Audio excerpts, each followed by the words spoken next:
રાજકોટ હનુમાનવાડી વિસ્તારમાં રંગ ઉપવન સોસાયટીમાં દારૂડિયાઓનો આતંક મામલો. ધારાસભ્ય દર્શિતાબેન શાહનું નિવેદન. ધારાસભ્ય દર્શિતાબેન શાહનું નિવેદન. દારૂડિયાઓ રોજ દારૂ પીને સોસાયટીમાં ધમાલ મચાવે છે. દારૂડિયાઓના ત્રાસથી મહિલાઓ પોતાને અસુરક્ષિત અનુભવે છે. વારંવાર આ બાબતે પોલીસને રજૂઆત કરી વિસ્તારમાં અસામાજિક તત્વોનો ત્રાસ, દારૂ વહેંચતા ઈસમોનો ત્રાસ છે. આ વિસ્તારમાં પોલીસ ચોક બનાવની મેં સૂચન કર્યું. પોલીસ દ્વારા રિપોર્ટ તૈયાર કર્યો છે અને પોલીસ કમિશનર સાથે પહોંચાડવામાં આવ્યો છે. વૈકલ્પિક હાલ પોલીસ દ્વારા સતત ડ્રાઈવ શરૂ. વાત કરી લીધી હનુમાનવાડી વિસ્તાર છે, ત્યાં દારૂનું વેચાણ થાય છે, સ્થાનિકો મુશ્કેલી શું કહેશો?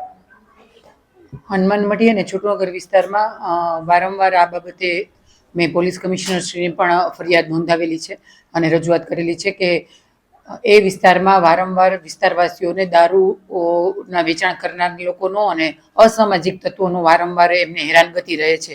અને વિસ્તારવાસીઓ મારી પાસે પણ આ બાબતે ગંભીર રજૂઆત લઈને આવેલા હતા. એ બાબતે ધ્યાને લઈને મેં પોલીસ કમિશનરશ્રીને રજૂઆત કરેલી હતી અને તાત્કાલિક પોલીસ કમિશનરની રજૂઆત બાદ તાત્કાલિક ગાંધીગ્રામ પીઆઈ દ્વારા એ સ્થળ તપાસ કરવામાં આવી હતી અને ત્યારબાદ એ નિર્ણય કરવામાં આવ્યો કે જે રંગઉપવન સોસાયટી છે એ સોસાયટીના ખૂણા પાસે જ એક પોલીસ ચોકી એટલે કે પોલીસની નાની ચોકી બનાવવામાં આવે કે જેથી કરીને સમગ્ર સમય દરમિયાન પોલીસ દ્વારા તંત્ર દ્વારા એ તમામ લોકો ઉપર એમનું ધ્યાન રહે. અને આ બાબતે ગાંધીગ્રામ પીઆઈએ એની તપાસ પૂર્ણ કરી અને એમનો રિપોર્ટ પણ આપી દીધો છે અને અત્યારે આ રિપોર્ટ મ્યુનિસિપલ કમિશનર પાસે છે, કારણ કે જગ્યાની કાર્યવાહીની મંજૂરી રાજકોટ મહાનગરપાલિકા આપતી હોય છે. એટલે આ બાબતે રાજકોટ મહાનગરપાલિકા પાસે એની મંજૂરી બાબતે ફાઇલ પડેલી છે.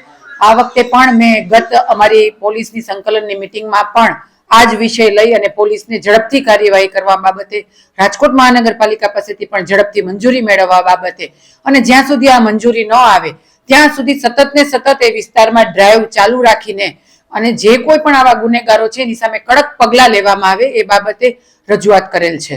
આ પહેલા પણ અનેક વખત રજૂઆત થઈ ચૂકી છે. સ્થાનિક જે ઉપરના જે મહિલાઓ છે તેઓ કઈ કીધું કે અગાઉ પણ થઈ ચૂકી છે, પણ છતાંય કોઈ કાર્યવાહી જ્યારે એ લોકો અમારી પાસે રજૂઆત કરવા આવે ત્યારે અમે અધિકારીઓનું ધ્યાન દોરતા હોઈએ છીએ અને ત્યાં ડ્રાઈવ કરાવતા હોઈએ છીએ.